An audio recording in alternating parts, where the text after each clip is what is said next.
Bom dia, pessoal. Tenho esse Fluence aqui 2011, adquiri ele em 2 meses e apareceu um problema, um barulho no motor, na parte ali do motor, e quero ver se vocês descobrem o que é. Eu vou levar agora no mecânico, mas de repente ele não descobre qual o problema. Vou pedir o favor de vocês para ver se descobrem o que pode ser, para me ajudar aí e já levar no mecânico, certo? Um problema já certo para resolver, tá bom? Vou ligar o carro aqui, que esse problema aparece mais quando tá com o motor frio.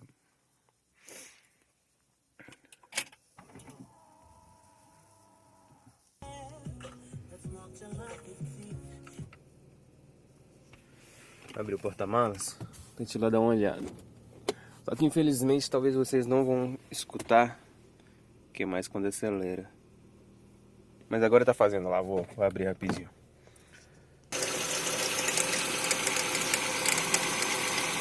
Tá vendo, galera? Um barulho de estalo.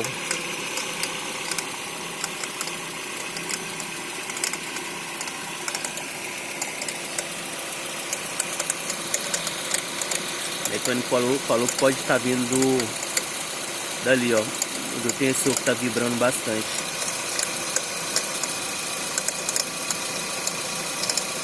Aí reparei que ele saiu bem daquela marcação ali.